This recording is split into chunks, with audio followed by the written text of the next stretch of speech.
Well, hello there, and this is Auntie, and I am here to do my review of 90 Day Fiancé the Other Way, Season 6, Episode 11, Eat, Pray, Lie.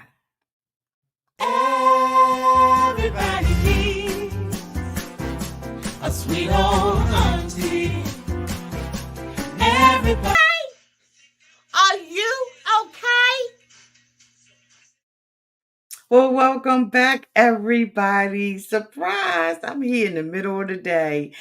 Hi, everybody, and this is Auntie. And if this is your first time being here, please like, comment, and subscribe to the channel. And to all of my new subscribers, thank you all so much for hitting that subscribe button and joining this family. To all of my nieces, nephews, and my members who have been here with me for the long haul, thank you all so much for your continued support. I apologize for not being with you guys for the last couple of days. Child, I decided to eat out and got the food poisoning of my life.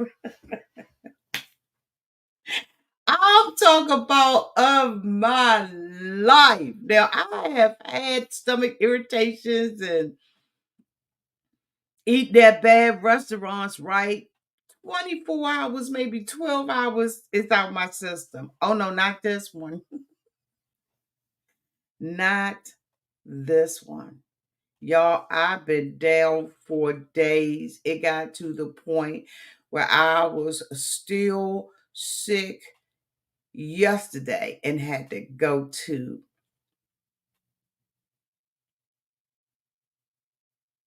aftercare, all day care. I was minutes away from the ER, but I was like, if I went to the ER, I would still be sitting in there today.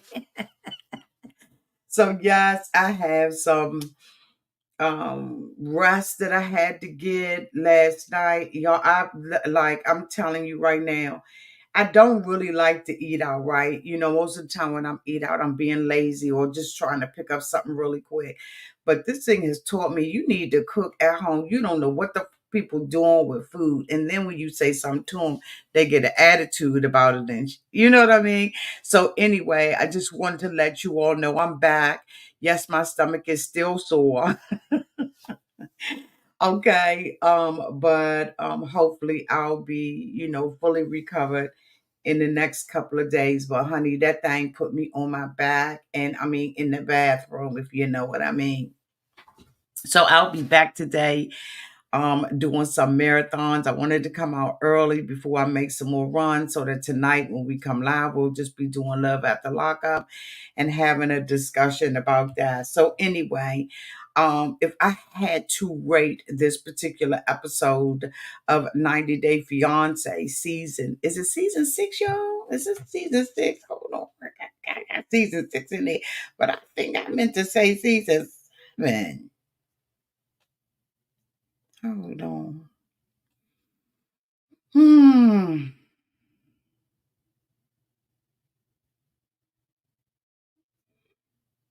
Child, I don't know. Either one. Either way. Let's talk about it.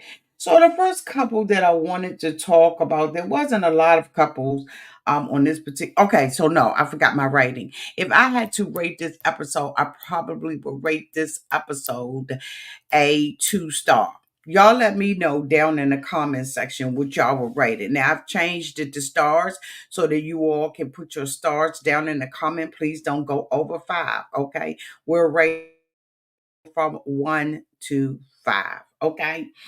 And then please put it in the replay as well. Let me know what you would rate this episode. The first couple that I want to talk about is Joanne and Sean. It don't make no sense that this season of 90 Day Fiance before the other way is so boring that I just haven't even memorized these people's names, right? Like for real. I haven't even done it. So anyway, Joanne and Sean, of course, we know Sean lives in Ireland and Joanne lives in New York. She has 2 sons and she has, is visiting Ireland because basically she is married to Sean and they are trying to do a test drive on whether or not, it's going to be safe to tell the boys. She has been married to Sean for a couple of years. Okay, let me get these ratings real quick. Okay, Beverly said 3 stars. D gave it 2. Yolanda gave it 2. See, Becky gave it 2. Daring one gave it 2. Okay. Okay. Okay. Y'all both, where I am with this. Okay. So she's over there, like trying to test drive and see whether or not her kids in a very short period of time at their age range are going to be able to make an assessment on whether or not they like Sean and will accept Sean as a dad. This is a vacation. This is not real life. This is not, you know what I mean? Like, stop playing with us. Don't play with us. So, anyway, we see the boys, interacting with him. They go out and play soccer or football, if you will, and they really like him and everything. And Sean, really wants to tell the boys, okay, I am, married to your mom. He wants to get that out of the way. But of course, he is not in the driver's seat. Not only are her 2 boys, Joanne's 2 boys in the dark about this relationship, so is his daughter. So he picks his daughter up. His daughter don't even know he dating anybody, let alone bitch, let alone, that he is freaking married. So I'm just like, this is just absolutely horrific the way that he is carrying and everything. But this is what he wants to do. This is what the two of them want to do. We see in the previews that eventually they are going to tell the children that they are married. Now the boys are getting along with him, right? But again, this is vacation. This is the boyfriend, right? This is not someone who's going to be their potential stepfather. I think that it is absolutely atrocious for her to do something like this, especially when she has boys who are getting older and in need of guidance, right, from a dad.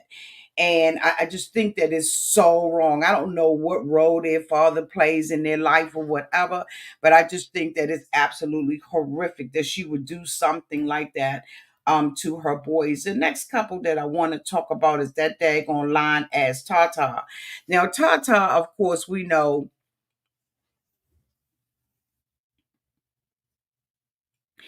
is in Indonesia, okay, with her husband James.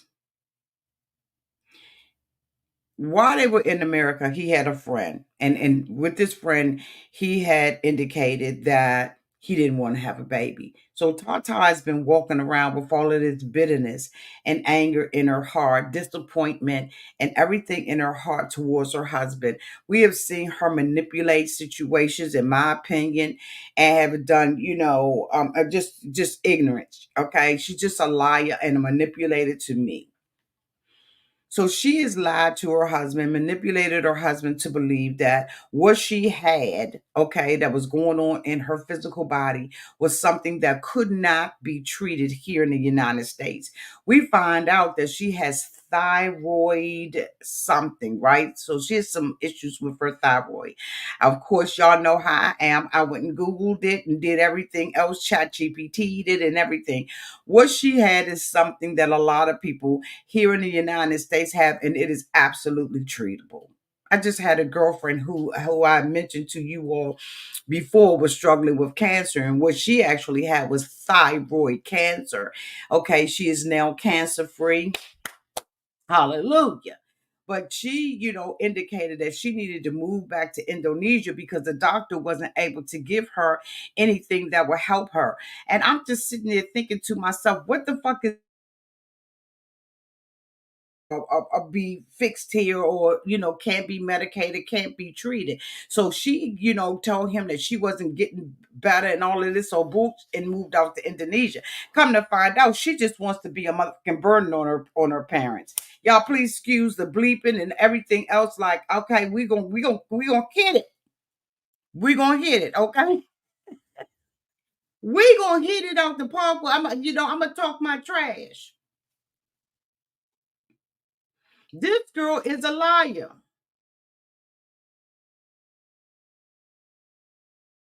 She could have been treated right here. And if she couldn't be treated right here, when James came over there and James was sick, she ended up scraping the out of his back. She treated his back like a radiator. Okay. She had red marks all over him. Why was it that he couldn't do that to her? She couldn't find somebody here in the States to do that, to scrape her back all up.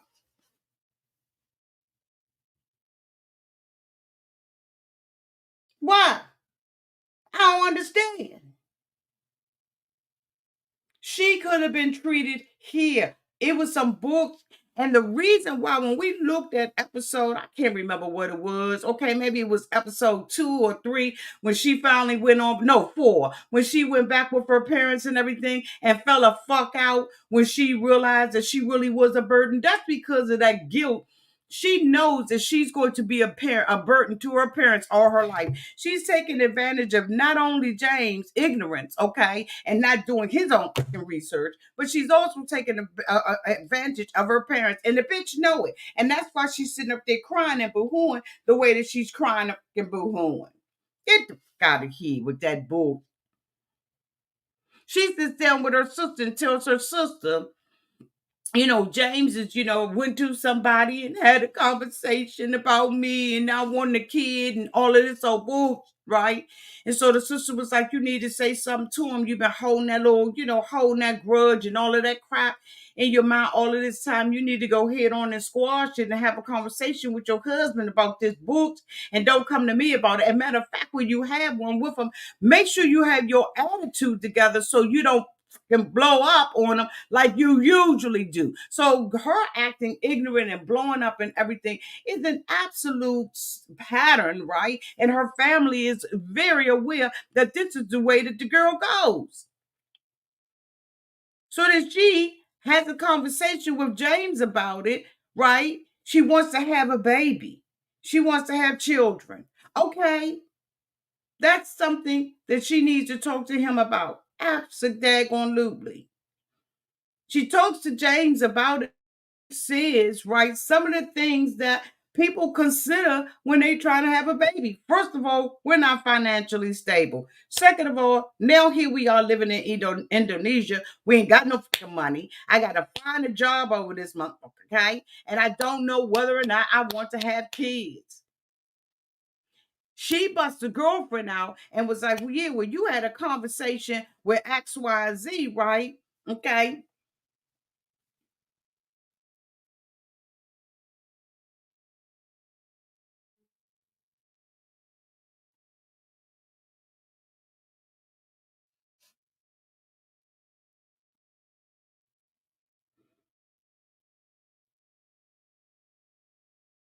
Okay. I had to pause for the cause. I was reading the comment, and you know what I'm saying? And I was like, okay, check yourself before you wreck yourself. Okay. So anyway, they're having this conversation and she's saying that, she really wants to have children and everything, but she's not doing anything to provide for their family, to help, to support the family, right? She just has this fantasy about what kids are, and it doesn't realize the responsibility that it takes to have children and to raise children, especially when you are manipulating, lying mother. Okay, you're not going to, her and James already have their own problems. They're always arguing and at some type of disagreement with one another about everything in their life, right? So how in the whole hell is she going to want to bring in another human being into this equation? She asked James why James didn't say anything to her, but James kind of, booked around. I'm gonna tell you why he doesn't, because you argue about everything. You're a liar, you're manipulative, and if he came to you with something that was so important to you, you probably would have acted up a fool. Okay? Would have acted up a fool. I'll call you right back. Glad I had my ring off. The next person that I want to talk about, are they on this dumb? Sabra and Shekinah are a waste of our time. They're a waste of our time. They're a waste of footage. They are a waste of everything. We knew daggone well this girl was going to go back to this man. He was going to blow smoke up her ass and she was going to take him back. She got the audacity to say that Sharper needs to go and see a therapist and that she's not going to, she ain't got it to do. She just came out there, she don't know whether or not she going to break up with him or not. We all know you're not going to break up with him. We already know that you're going to be with him. And it's a complete and total waste of our time. And I'm not going to waste your time anymore talking about these stupid. Hey, now the last couple that I'm going to talk about is Statler and Dempsey. Dempsey is Dipsy, delusional and dangerous.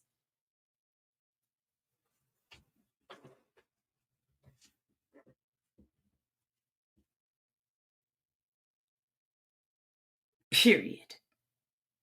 If you know anybody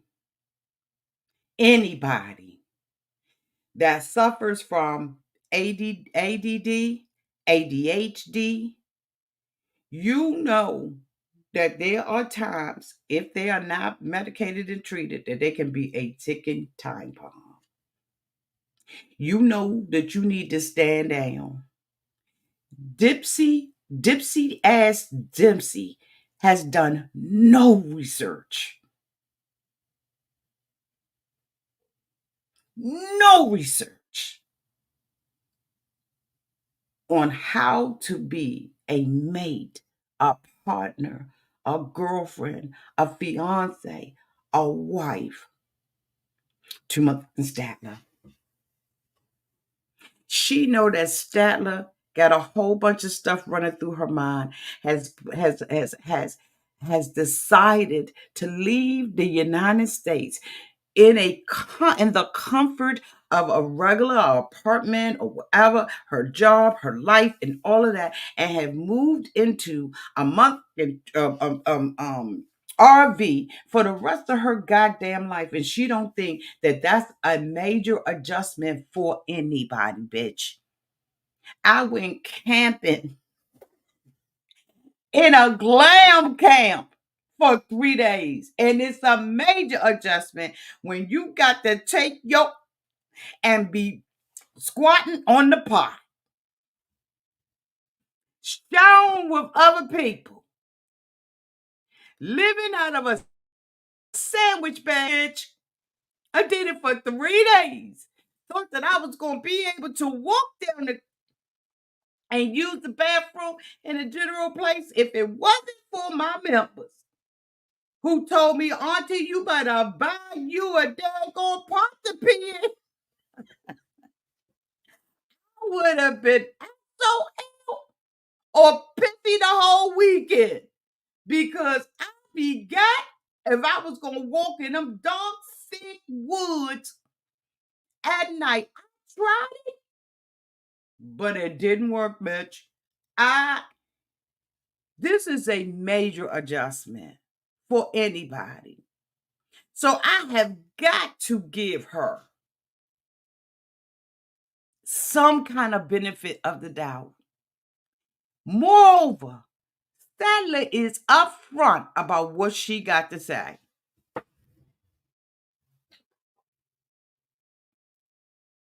She is upfront about what she has to say and what she has to process.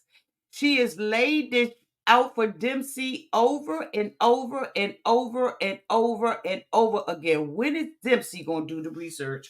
She thinks that in my opinion, and this is my opinion, y'all let me know downtown in this live chat and in the replay. In my opinion, she don't see this girl as nothing but a money bag, someone to sustain her. When she sat there last episode and came out her trick bag and said, what did she say? You said you was gonna take care of me forever, ever, and ever, ever. When they rolled the bean footage back, it wasn't the truth. That is not what Statler said. Statler said, I want somebody who's going to be financially independent. And for some reason, Dempsey has heard that. Moreover, we have found out that Statler name, who done put out all these American duckies, bitch, converted or non-converted, on this thing, don't have no right to the camper that this bitch want her to ride around in for the rest of her daggone life. And then she's sitting up there. I don't care if she got 50 cents. She sit up there and ain't told Statler one time that she still had money. I don't care if it was 50 cents. If we're in a partnership, let's share about our finances. If I can't share about my finances, I don't need to be with you. Now, here's the caveat. I am an old, okay? If I was to marry somebody now, we talking about a prenup because I own and I've acquired my things. He should be old and have acquired his things. We got heirs and everything else. So at this point in my life, okay, I will be definitely having him sign a prenup, and I would expect the same thing out of him. But being that young, they can build together. I've already built alone, okay. And what you not gonna do, okay? Now we ain't gonna get okay. Let me cut it down so I don't be sitting out here. You know what I'm saying? Talking about my business, but I mean I'm just saying at this age, you ain't taking out of nobody's mouth that I have put down as somebody that it's on okay, trust, a deed, and some motion. We ain't doing it. But here it is, the two of them are together and they're young, supposed to be building together. And Dipsy didn't even have enough nerve, okay, and enough honor, in my opinion, right, to say, hey, you ain't on this. Even though you put down more parts on here than I did, and you walking away without a bag, your name ain't on here. That's some bullshit. That's some bull.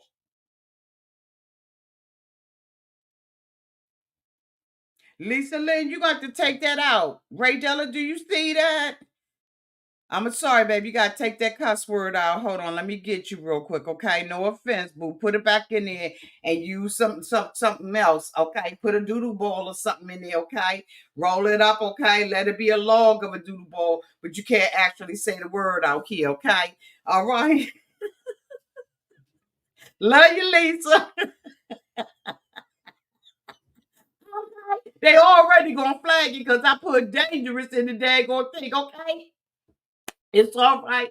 It is what it is. I'm like, okay, I'm not gonna keep on fighting with YouTube and not giving the content that I want to give. Okay. All right. So, I'm gonna let y'all get away with some stuff, but some stuff you just can't do. Okay. You ain't allowed to do it. I love you, Lisa. Okay. Appreciate you, boo. Thank you, Ray Dollar. Hey, Pam. I see Pam talking about something. It's gone. Okay. Pam is our honorary moderator for today. So anyway, they sitting there, she takes her out to go and see bees, right? Because this is something that Statler said that she wanted to do. They're on their way, I believe it is to Italy, y'all. I can't remember, but they're on their way somewhere, right? And so, she goes and takes her out. She's, really thoughtful. And Statler being the person who she is, right? Because one thing that I have noticed about dealing with people who, who function this way, right? Um, that they are very truthful. Truthful almost to the point where they will cut you down and hurt your feelings. Okay. Yeah, okay, they gone to France. Thank you, Beverly. Thank you, C. Becky. Thank you. Okay, they gone to France. She tells her, this is something that was on my bucket list to always go to a bee farm.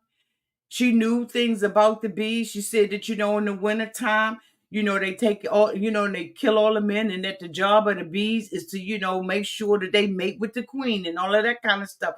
She knew about it. She was thrilled about it. And she gave her kudos. And she was like, baby, thank you so much for loving me and knowing me and all of that kind of stuff. And I just appreciate you doing this for me and all of that kind of stuff, right? So, it was like, okay. She gave her the kudos that she so desperately wanted or needed or thought that she deserved. Okay, so we was good with that. Okay, we was absolutely good with it. Then the next thing here we go.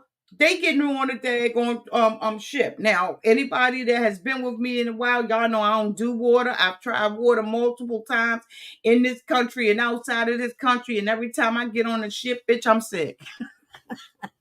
I don't care what you give me, what pill I pop, what kind of needle you inject.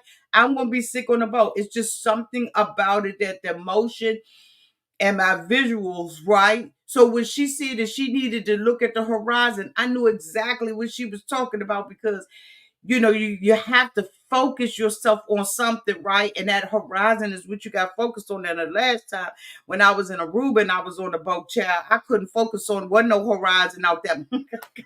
And one number water and opportunity for a bitch to drown.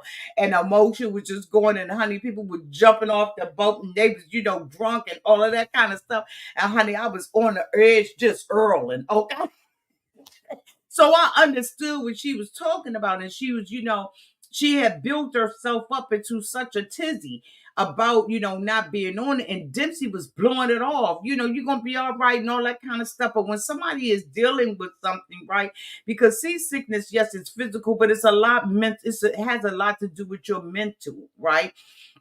Because I know with me, I just be like, okay, I just ain't gonna be able to do it. I get close to it. It makes me really nauseous and stuff like that. Even if I'm walking, and I'm by a lake or something like that, it just makes me extremely nauseous.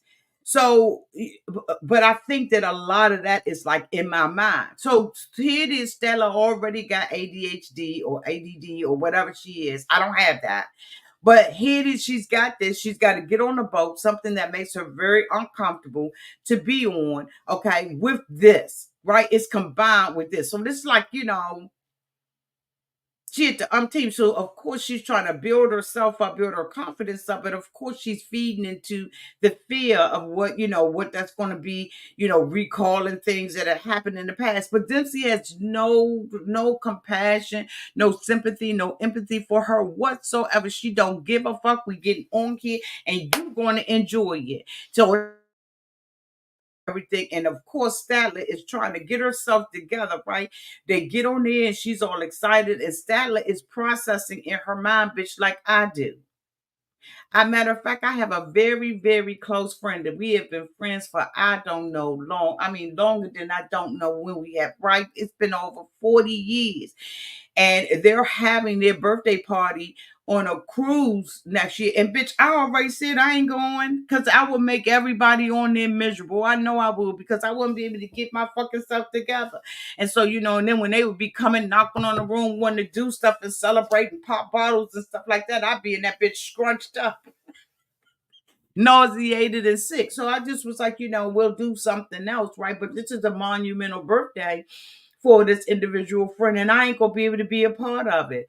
And then I was like, okay, well, maybe I can fly out there, stay on the land, but for what? What's the need of me staying there, and they gonna come in, and they only coming in to get on the ship and get off and go to the airport. So I just was like, I'm gonna miss it, but I understand me. And they understand. Nobody's, like, okay, but you need to just take you some, mm-mm. Nobody's doing that to me because they understand. Dempsey is sitting up there criticizing the girl, arguing with her. She's saying, just let me look at the horizon. Just let me focus on something else. I ain't got this to do. Like for real, like I'm trying to process through it. And Dempsey is taking it personal. Every time I'm happy, you don't want me to be happy. You do something, but bitch, you do want happiness on your time, but not happiness on hers. And you not understanding that, the girl got issues. Now, Statler is a grown-ass woman and should have known that this was in no way going to ever fit into her life. That her life was what it was when she was in Texas or wherever she was. She already knew that it wasn't something that she was embracing wholeheartedly. And if you can't embrace something wholeheartedly, ain't no need to do this.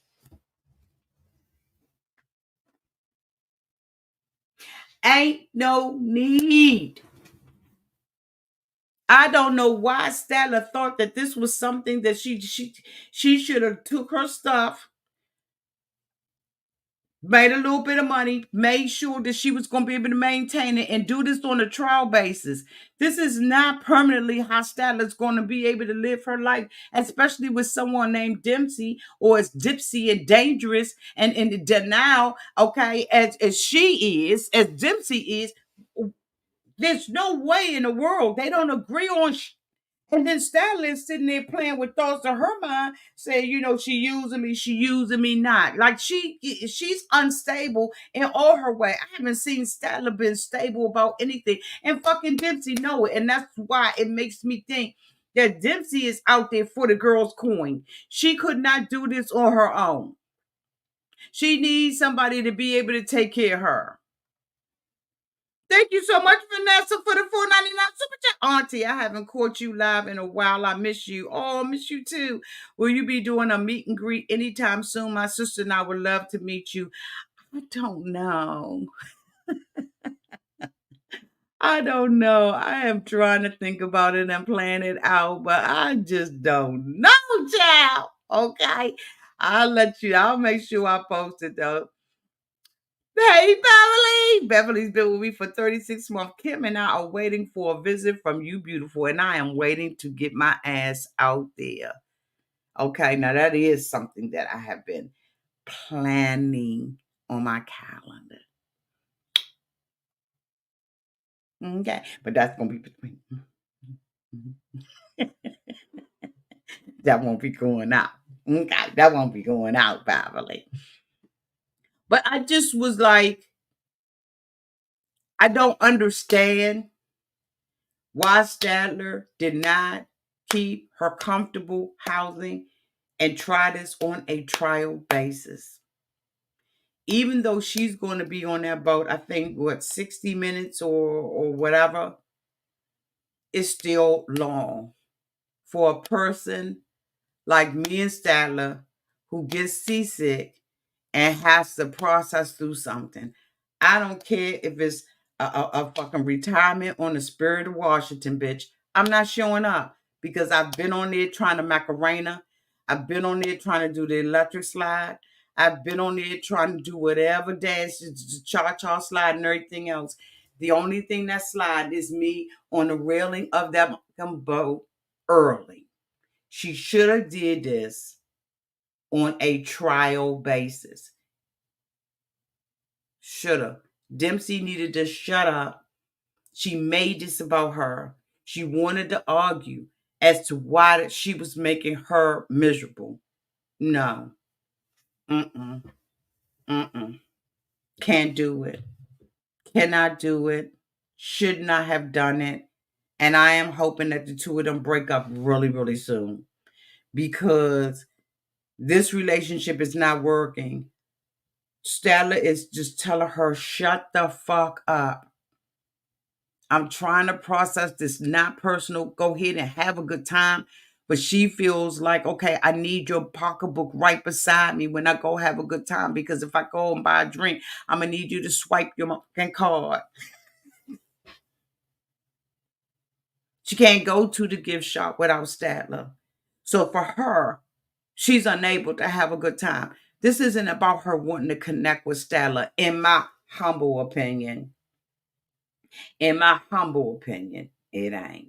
Anyway, y'all, I will be back today later on, and we will be covering love after month and lock up.